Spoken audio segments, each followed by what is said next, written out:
When time is no longer infinite, at the age of 60, we begin to encounter the natural limitations of the body.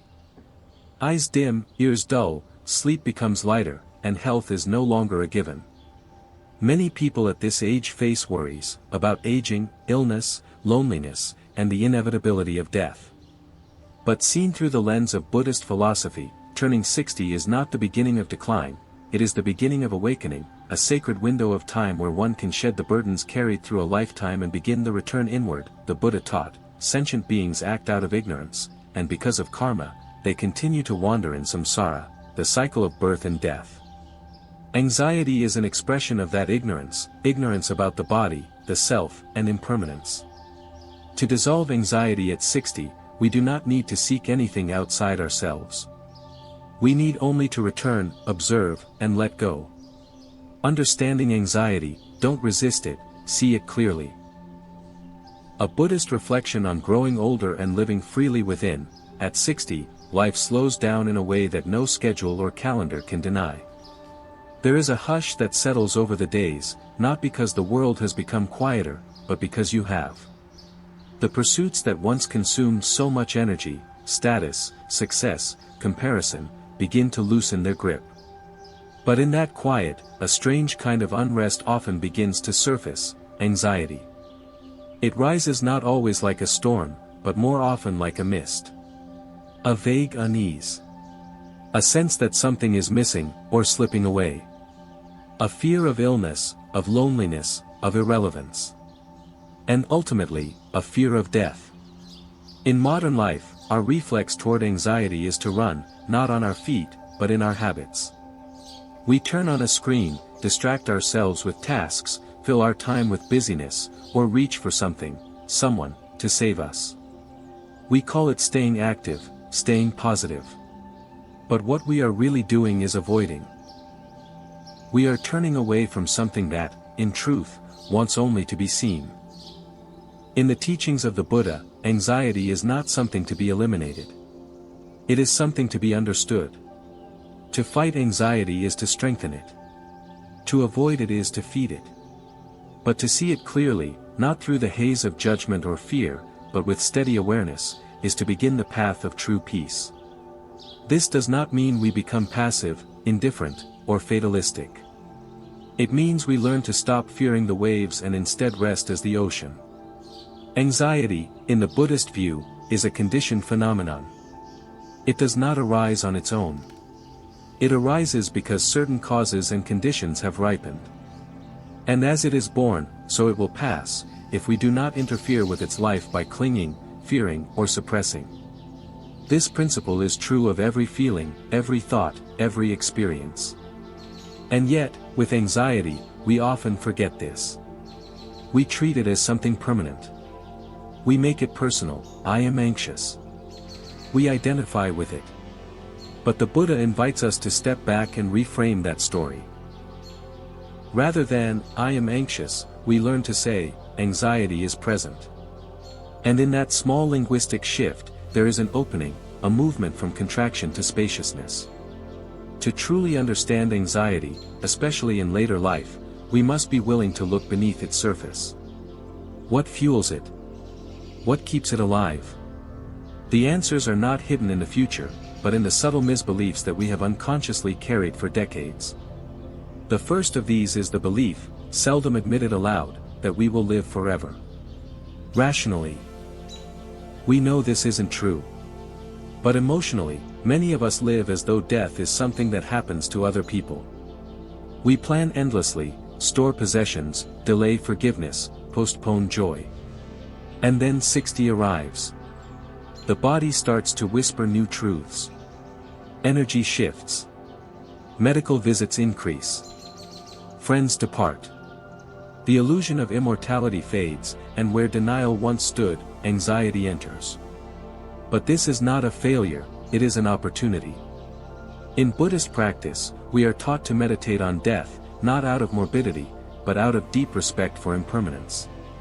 To remember death is to remember what matters. When we truly know that our time is limited, we stop wasting energy on things that do not nourish the soul. We let go of control. We speak the words that need to be spoken. We live more simply. We release others from our expectations and ourselves from the tyranny of perfection. Death, then, is not something to fear, it is the teacher that brings us home. The second illusion that feeds anxiety is the idea that those we love will always be near. This belief is not just about physical presence, it's about emotional constancy. We assume, or hope, that relationships will remain as they were. But they don't. Children grow and move on. Spouses change or pass away. Old friends become memories. And with each shift, a quiet loneliness arises. We worry, not only about being left behind, but about becoming invisible, a shadow of who we once were to the people we love. Yet the Buddha never promised stability in human connection. What he offered instead was the profound insight that all things are in flux, relationships included. This is not cause for despair. It is a call to love more openly, without possession. To hold gently rather than cling tightly. In Buddhist terms, this is the move from attachment to compassion. When we accept the truth that nothing stays, we stop demanding permanence. We begin to appreciate people for who they are, not for what they provide us. We learn to let go with grace, not bitterness. And in doing so, the anxiety of loss is softened by the presence of love that asks for nothing in return.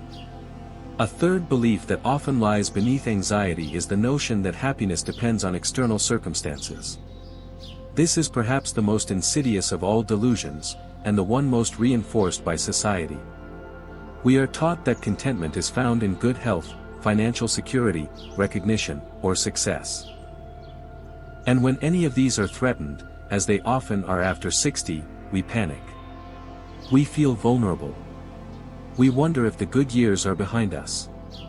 But in the Dharma, happiness is not something that comes from outside.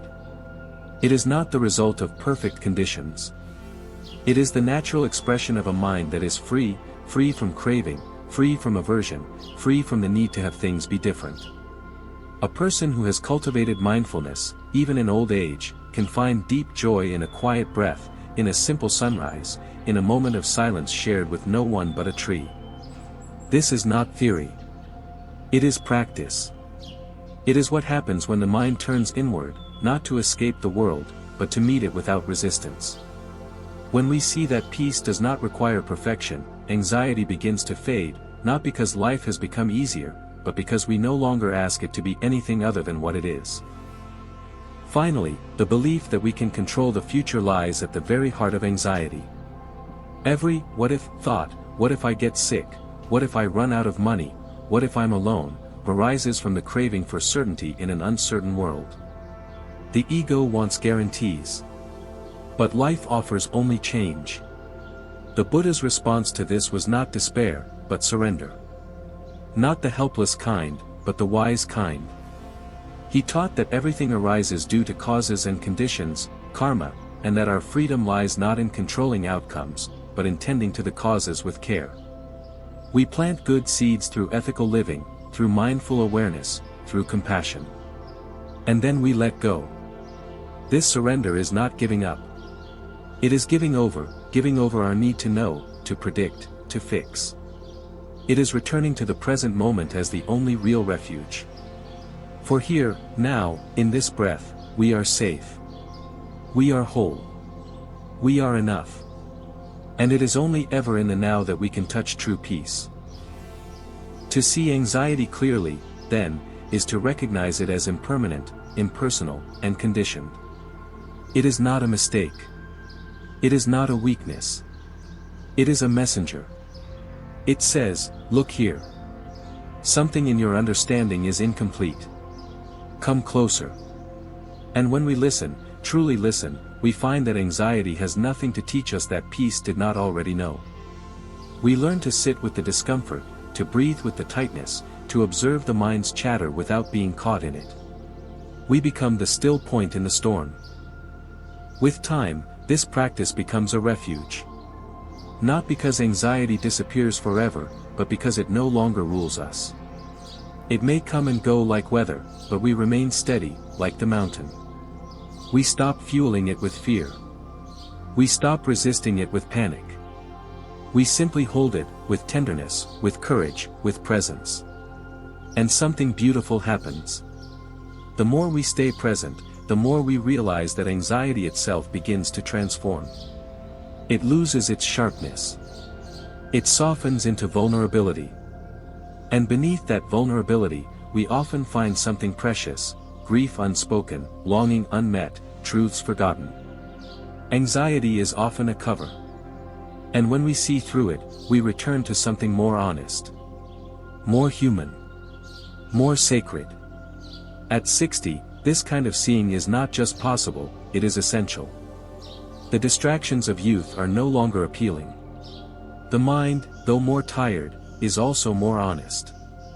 There is no time left for self-deception. What remains is the invitation to live from the heart. To live from awareness. To live not in resistance, but in relationship, with life, with aging, with death. We stop trying to win life. And we begin, finally, to inhabit it. In this space, anxiety no longer makes sense. It still arises, perhaps. But it is not fed. It is not feared. It is not fought. And so, it passes that we breathe. We bow. We smile. Peace was never far. It was only waiting for us to stop running. Letting go of identity, you are not who you used to be. There comes a moment in every human life, sometimes suddenly, sometimes gradually, when the mirror no longer reflects who we believe ourselves to be. It's not about the wrinkles or the gray hair, not merely the shifting weight or the slowing gait. It's deeper than appearance. It's the quiet realization, often felt around the age of 60 or beyond, that the image we have carried of ourselves, the person we once were, is dissolving. The roles we played, the name we built, the place we held in the world, they begin to fade. And in their fading, we find ourselves asking, who am I, now? This question is not new. But it becomes more urgent in later life. It is no longer a philosophical luxury, but an emotional necessity. Without an honest answer, we drift. Without an answer, we grieve not just the past, but the self we think we have lost. Yet in the Buddhist path, this moment is not a crisis. It is an awakening. The Buddha taught that at the heart of all human suffering lies a single misunderstanding, the belief in a solid, unchanging self. This belief, so natural, so convincing, is, in truth, an illusion. The I that we defend, promote, fear for, and mourn over is not a fixed entity. It is a construction. A collection of memories, habits, preferences, and roles, bound together by clinging and craving. When we begin to see through that illusion, we don't lose ourselves. We find a deeper freedom, the freedom of not having to be anything other than awareness itself. But how do we reach that freedom? Especially after decades of living as someone, doing something, being useful, being needed. For most of our adult lives, identity functions as a kind of armor. We introduce ourselves by what we do: I'm a teacher, I'm a doctor, I'm a mother. These roles offer structure, meaning, and often, a deep sense of purpose. They connect us to others and help us navigate the complex terrain of the world. They also become the scaffolding upon which we hang our self-worth. The problem is not in having roles. The problem is in forgetting that they are roles. We begin to think they are us. When retirement comes, or children leave home, or health changes the kind of work we can do, these identities begin to crumble. And when they do, the ego panics. If I am not that anymore, then who am I? The mind may resist, clinging to titles, revisiting past achievements, seeking new ways to be relevant. Or it may fall into despair, feeling invisible, abandoned, erased. This suffering is not because aging is tragic. It is because we have invested our sense of self in something inherently impermanent. In Buddhist psychology, this dynamic is described as clinging to nama-rupa, name and form. The form is the body, the name is our identity, our idea of who we are. Both are subject to change. Both are empty of inherent selfhood. Yet we build our lives around them. When they shift, we suffer, not because they changed, but because we expected them not to. And so, the spiritual invitation of aging is this: to loosen the grip. To recognize that while our identities served us, they were never who we truly are. They were tools, not truths. Costumes, not essence. The mother, the boss, the husband, the caregiver, these are functions we've performed, sometimes beautifully, sometimes imperfectly. But none of them define the awareness that experienced them. None of them contain the full mystery of who we are beneath the roles. Letting go of identity does not mean forgetting or negating our past. It means honoring it, with gratitude and perspective, while recognizing that we are not bound to remain inside it. Like an actor stepping off the stage, we remove the costume and bow. The role is complete. But the actor remains. At 60, the stage is quieter. There is space now to reflect. The pace slows enough for silence to enter. And in that silence, we may begin to feel a different kind of presence, not defined by achievement, not dependent on usefulness, but grounded in simple being. We learn to live, not for performance, but for presence. This is the heart of Buddhist practice. To shift from doing to being, from becoming to being aware. It is not easy. The ego resists dissolution. It fears emptiness. It fears being forgotten. And so we may notice a subtle tendency to reconstruct ourselves, to reinvent new identities, even in spiritual life. I am now a seeker, I am a wise elder, I am someone who meditates. These can become new masks, more refined but still binding. The practice, then, is to go even deeper, to see even these as forms. To remain alert to the ways the self tries to sneak back in. And each time it does, we gently smile and return to what is real, the breath, the body, this moment. We learn to trust in the space beneath the identity, the open awareness that does not need to be someone. That is content simply to be. This shift does not mean we stop acting in the world. It means we act without being trapped by the actor. We can still be parents, friends, mentors. We can still serve, advise, contribute. But we do so from a place of freedom, not self-definition. We give without needing to be needed. We love without needing to be central. We live without needing to be remembered. In this space, life becomes lighter. The burden of ego lifts. The fear of irrelevance dissolves. We find meaning not in what we do, but in how we are, present, kind, spacious. We become elders in the truest sense, not because we have status, but because we have softened into wisdom. This wisdom is not made of opinions. It is made of silence. It is made of presence. It sees the world clearly, without needing to control it. It watches the comings and goings of thought, emotion, sensation, and it rests in what remains, pure awareness. In Buddhist terms, this is anatta, not self. It is not a denial of experience, but the recognition that experience is not owned. Thoughts arise, but there is no thinker behind them. Emotions surge, but there is no solid person to be carried away. The body ages, but the witness of aging remains untouched. This insight does not lead to nihilism. It leads to liberation. To realize you are not who you thought you were is to realize you are something much greater, not as an individual, but as the vast, empty, luminous awareness in which all experience dances. To live this way is to move through the world like a leaf in the wind, light, unattached, graceful.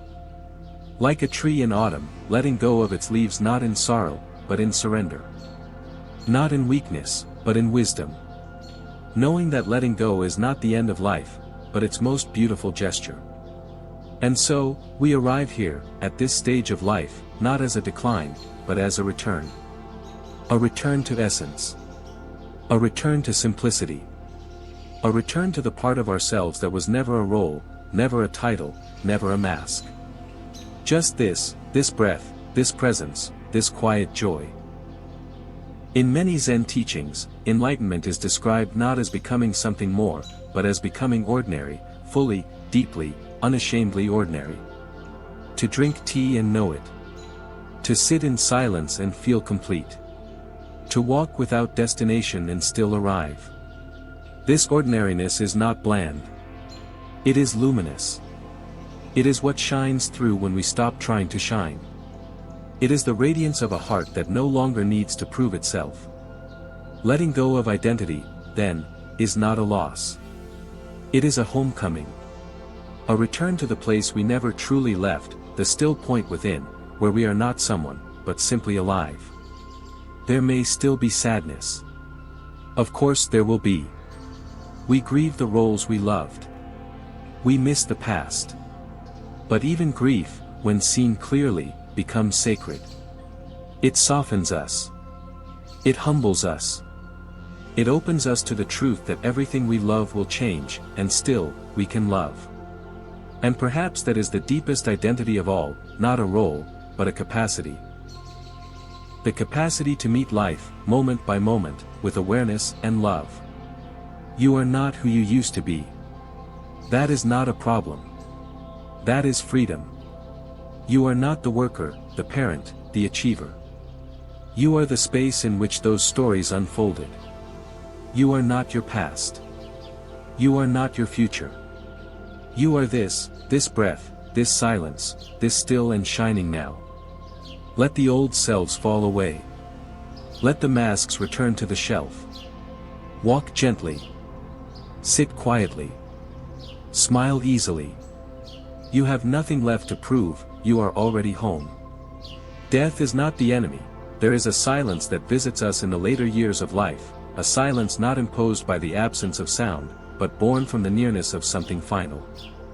For many, this silence is filled with a quiet unease, a background hum of fear that grows more audible with each passing year. It is the awareness of death, not just as an abstract fact, but as an intimate reality drawing closer. At 60, this awareness ripens. We begin to realize not only that we will die, but that we are already in the process of dying. The body reveals it in small ways, the slower recovery from illness, the fading sharpness of memory, the change in the rhythm of sleep. The world whispers it too, friends pass away, funerals become more frequent than weddings, and conversations turn, more often than before, to endings. In the face of all this, anxiety is understandable. But Buddhism offers a profound and liberating shift in perspective. In the teachings of the Buddha, death is not the enemy. Death is not a failure. Death is not a punishment. Death is simply the other face of birth. It is a truth so central to the Dhamma that the Buddha repeated it often: all that is born is subject to death. All that arises must cease. And rather than this being a reason for despair, the Buddha saw it as the very foundation of wisdom. To awaken is not to escape death, but to see it clearly and live more fully because of it. The fear of death, like all fear, arises from clinging to the body, clinging to identity, clinging to relationships, clinging to unfinished business, to unresolved pain, to the illusion of permanence. We fear death not because it is unnatural, but because we have lived much of life forgetting that it is inevitable. We fear it not because we cannot face it, but because we have not practiced facing it. And like all things we avoid, it begins to grow in our mind as a shadow, larger, darker, more threatening than it truly is. The Buddha's path is not one of avoidance, but of insight. And so, he invites us to contemplate death, not to become morbid or depressed, but to become awake. To remember death is to remember time, not as a number, but as a miracle. It is to remember that we do not own a single breath, that nothing we love will last, and that this moment, this very breath, is both fragile and infinitely precious. In that remembrance, we become more present, more loving, more truthful. When we know that life is uncertain, we no longer postpone what matters. At 60, the opportunity is immense. We have lived long enough to have known sorrow, to have tasted joy, to have made mistakes, and hopefully, to have learned from them. We have said words we regret, held grudges we later found heavy, and perhaps turned away from love when it felt too vulnerable. And now, not at the beginning, and not yet at the end, we have the chance to set things down. To lighten the heart. To prepare, not for a tragedy, but for a sacred transition. In Buddhist monasteries, death is not hidden away. It is reflected upon daily. Some monks sleep in positions that imitate corpses, not out of some grim obsession, but as a reminder to live without delay. Some meditate in cemeteries. Others contemplate the decomposition of the body. Not to induce fear, but to pierce the illusion of invincibility. When we see the body clearly, we no longer cling to it as mine. When we see the truth of impermanence, we stop demanding permanence from the world. And when we see death as natural, we begin to live naturally. But in modern culture, death is often treated as a mistake, something to be fought, delayed, denied. We use euphemisms: passed away, gone to a better place. We hide it in hospitals, behind curtains, in silence. The result is a collective amnesia about something we all share. And in that forgetting, anxiety breeds. Yet when we look directly at death, its power to terrify begins to diminish. We see that death is not the end of awareness, but the end of form. Not the end of love, but the end of possession. The Buddha never claimed to eliminate death, only to liberate the heart from the fear of it. This liberation comes through reflection, through mindfulness, through the gentle but persistent practice of turning toward what we fear. It begins with asking, what am I really afraid of? Is it the pain of dying? The unknown beyond? The loss of control? The sorrow of parting from those we love? Or is it, perhaps, the sense of incompleteness, the feeling that we haven't lived as fully or as honestly as we could have? When we examine these fears, we find they are not so much about death, but about life unlived. Regret is the real ghost. The fear of leaving with things unsaid, with hearts unreconciled, with dreams untouched. And so, the true preparation for death is not a matter of ritual or belief, it is a matter of how we live now. When we speak the words we have long withheld, I love you, I'm sorry, I forgive you, thank you, we begin to clear the heart. When we let go of old resentments, when we extend compassion to those who have hurt us, when we accept the past without rewriting it, we begin to walk lighter. When we simplify our lives, reduce the clutter, make peace with solitude, we begin to train in the art of dying. And slowly, we find that death no longer looms like a shadow, but stands beside us like a quiet friend, reminding us to be real, to be awake, to be kind. Death reminds us that we do not have forever to love, so we love now. We do not have forever to learn, so we learn now. We do not have forever to awaken, so we practice now. This is not merely philosophical. It is deeply practical. A person who lives in mindfulness of death becomes more courageous. Small things lose their power to irritate. Petty conflicts no longer seem worth the cost. Time becomes sacred. Presence becomes natural. Each day, no matter how ordinary, becomes a gift. In the Buddhist tradition, death is not viewed as the final curtain, but as a transition, from one form to another. The stream of consciousness, shaped by karma, continues. But even if one does not hold metaphysical beliefs, the essence of the teaching remains: what we do with this life matters. And when we live with awareness, with virtue, with compassion, we prepare the ground not only for a peaceful death but for a meaningful life. To live this way is not to deny grief. We will grieve. We will miss those who go before us. We will feel the ache of impermanence. But we can learn to grieve without fear, to mourn without despair, and to love without clinging. This is the fruit of practice, a softening, a clarity, a depth that allows us to walk through the valley of death with open eyes and an undefended heart. And so, let us return to this moment. Let us not ask, how long do I have, but how fully am I living? Let us sit quietly with our breath, feeling its rise and fall, its beginning and end, a mirror of life itself. Let us look at the people in our lives, not as fixtures, but as miracles. Let us Touch the things we love, a warm cup, a folded blanket, a photograph, as if we are saying goodbye to them, because one day we will. Not to become sad, but to become real. To become present. To become free. The invitation of aging, then, is not to resist death, but to befriend it. To walk alongside it. To listen to what it asks of us. And to let it teach us how to live. The closer we come to death, the more important it becomes to live with clarity. Not to rush. Not to grasp. But to dwell in the sacredness of now. To say yes to life, as it is. And to say yes to death, when it comes, not as an ending, but as a return. A return to mystery. A return to peace. A return to the vast, ungraspable silence from which we came. In that silence, there is no fear. Only presence. In that presence, there is no death. Only change. And in that change, there is no loss, only love, letting go. Spiritual practice, the path beyond fear. There is a moment, subtle but unmistakable, when fear no longer dominates your choices. It may arrive quietly, after years of searching, or emerge suddenly, like a clearing in the forest of the mind. At 60 and beyond, this shift becomes not only possible, but natural. Not because we are free from loss, not because we have defeated death, and certainly not because we have answers, but because we have begun, at last, to walk differently. Not hurried. Not hopeful. But awake.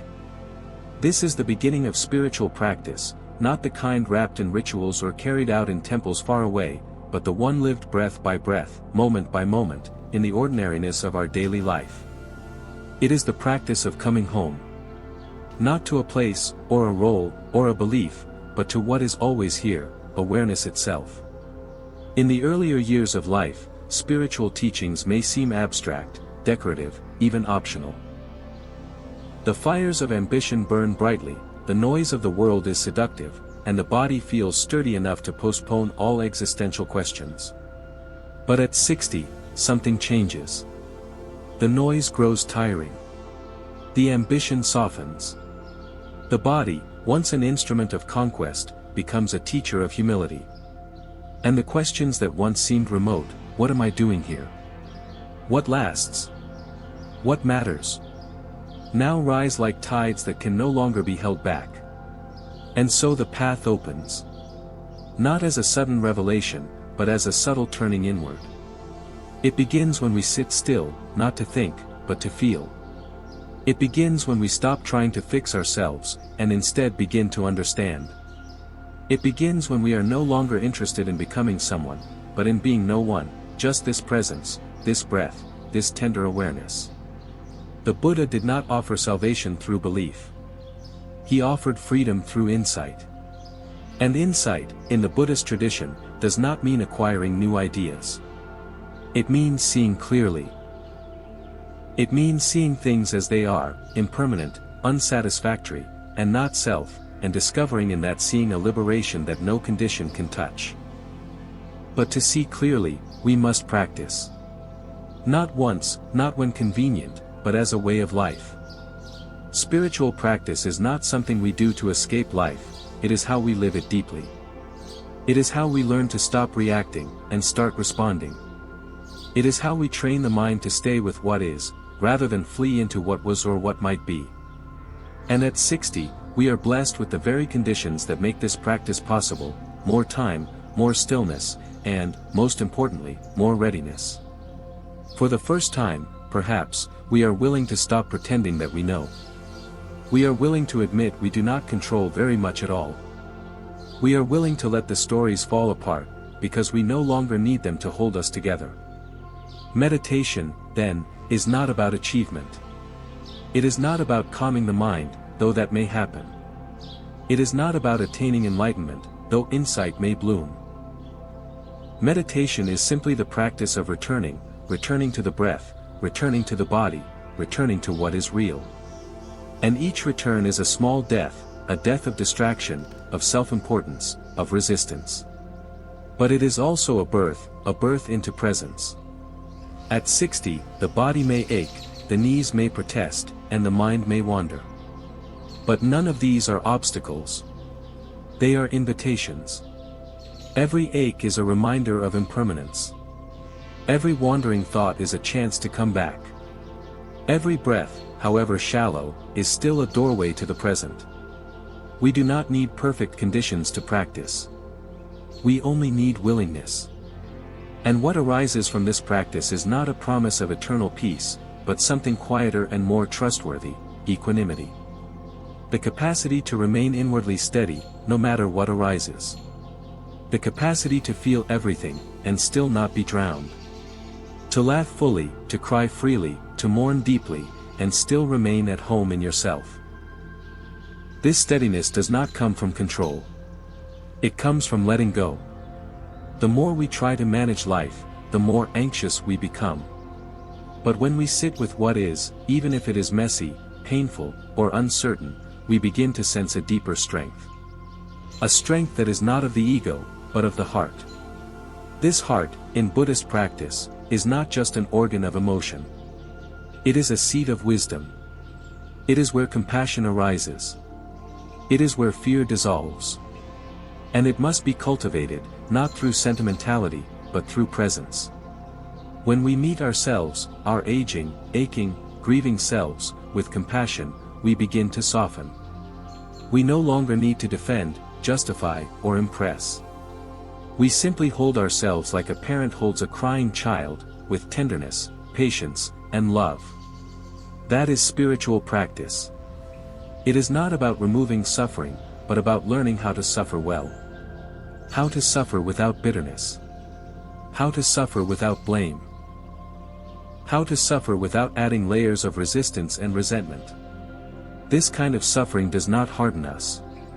It humbles us. It humanizes us. And it makes the joy that arises afterward more spacious, more grounded, more real. The Buddha taught that suffering is not a mistake, it is a doorway. And at 60, we have walked through many of them. Divorce. Loss. Disappointment. Illness. Aging. All of them have shaped us, carved us, softened us. And each of them has carried, within its pain, a hidden gift, the chance to let go. Letting go is not something we do once. It is a rhythm.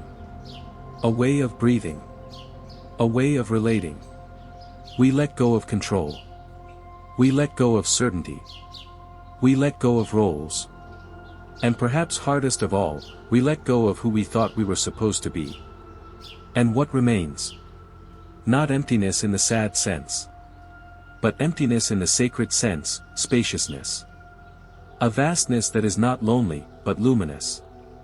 When the clutter of identity falls away, when the noise of becoming quiets, we discover something unexpected, a stillness that has always been here, waiting. A clarity that does not belong to the mind. A love that does not depend on any person or condition. This is not the love of romance or dependency. It is the love of presence, of being with life, just as it is. From this love arises a natural kindness. A kindness not performed, but lived. We begin to speak more gently, because we are no longer in a hurry to be right. We listen more deeply, because we are no longer waiting to be heard. We smile more easily, because we are no longer carrying so much. We forgive, not because others always deserve it, but because we no longer wish to carry the weight. And this, too, is spiritual practice. It is not a path of transcendence, but of intimacy. Intimacy with what is. With our breath. With our grief. With the wind in the trees. With the face of a friend. With the silence of a morning cup of tea. With the sound of birdsong. With the presence of death. Everything becomes sacred, not because it changes, but because we do. And the beautiful paradox is this: the more we embrace our impermanence, the more timeless we feel. The more we surrender our identity, the more fully we live. The more we face death, the more vibrantly we love. Fear begins to dissolve, not because we have conquered it, but because we have turned toward it, bowed to it, and walked with it long enough to see that it was never separate from life. Fear, after all, is not the opposite of peace, it is the place where peace begins. So let us walk the path not with urgency, but with reverence. Let us sit in the quiet and listen, not for answers, but for presence. Let us wake each morning, not to accomplish, but to receive. To receive the mystery of being alive, still. To receive the invitation of this moment, still. To receive the gift of being, still. This is the path beyond fear. Not a path away from life, but a path deeper into it. And the gate is always open. Living lightly, the grace of simplicity, there is a kind of grace that does not come early in life. It does not belong to youth, nor does it arise from ambition or success. It is the grace of simplicity, a soft, spacious way of being that only reveals itself after many layers have been peeled away. It is not something we achieve. It is something we return to. And often, only after we've spent a lifetime moving in the opposite direction. At 60, this grace begins to whisper. Not in words, but in silence. Not in accomplishments, but in surrender. It comes in the quiet realization that we no longer need to carry everything we once did, the expectations, the responsibilities, the identity, the struggle. It comes when we feel, somewhere deep in the marrow, that life is not asking us to be more, but to be less, not in worth, but in weight. To live lightly is not to live carelessly. It is not to detach from life in a cold or distant way. It is to be so fully present, so tenderly awake, that we no longer need to grasp, push, or prove. It is to move through the world like a feather on the breeze, grounded not in heaviness, but in trust. This lightness is the fruit of simplicity. And simplicity, in Buddhist practice, is not about minimalism as style, it is about freedom from excess. Freedom from mental clutter, emotional drama, and material entanglement. It is about cutting through the noise and returning to what truly matters, presence, peace, compassion, clarity. But how do we live simply in a world that worships complexity? How do we live lightly in a culture that equates worth with busyness, importance with consumption, meaning with achievement? We begin, as always, by pausing. By sitting still and asking, with sincerity, what is weighing me down? What am I still carrying that no longer needs to be carried? At 60, we often find that our burden is not just physical. It is mental and emotional, regrets, resentments, unresolved fears, unspoken griefs, and layers of identity we are still holding onto out of habit, not necessity. These are not burdens placed upon us, they are burdens we continue to choose, often unconsciously. And so the practice becomes one of letting go. Not forcefully, not dramatically, but gently. Like autumn leaves falling, one by one. We let go of the need to be right. We let go of the need to be remembered. We let go of the need to win arguments, to finish every task, to control every outcome. We let go of old stories, I should have, they never did, it's too late now. We let go of comparison, that we let go of complication. And in the space that remains, something precious begins to return, ease. Not the ease of passivity, but the ease of alignment, of living in harmony with life as it is, rather than in conflict with how we think it should be. This is the simplicity of the Dhamma. It does not demand that we renounce the world, but that we renounce our illusions about it. It asks us not to flee the marketplace, but to meet each moment with a heart that is uncluttered and kind. This simplicity is not ascetic. It is joyful. It is the joy of doing one thing at a time. The joy of listening deeply. The joy of walking slowly. The joy of eating a simple meal in silence. It is not anti-pleasure. It is full pleasure, the kind that comes not from stimulation, but from intimacy. Intimacy with the present. To live simply is to love the ordinary. And the older we get, the more we see that the ordinary is never really ordinary. A cup of tea, a quiet morning, a kind word, a cool breeze, these are miracles, if we are awake enough to receive them. But we must be empty to receive. The full cup cannot be filled. The busy mind cannot rest. The cluttered heart cannot open. And so we simplify, not as a strategy, but as a path. We let go of excess possessions, excess opinions, excess control. We create space, not just in our homes, but in our hearts. And in that space, something soft and sacred begins to grow: contentment. Contentment is not resignation. It is not giving up. It is the deep inner knowing that this moment, just as it is enough. That we, just as we are enough. That there is nothing to chase, nothing to prove, and nowhere else to be. This does not mean we stop caring. It means we care without attachment. We still help where we can. We still show up. But we do so lightly, without carrying the weight of the world on our shoulders. We trust that others, too, are finding their way. We trust that life has its own intelligence. And we trust that our presence, quiet, grounded, uncluttered, is in itself a gift. This is not easy. It takes practice. The world is full of noise, and the mind is deeply conditioned to chase.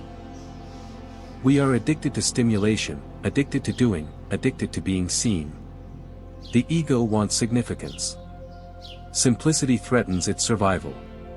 So it resists, often with urgency, fear, or boredom.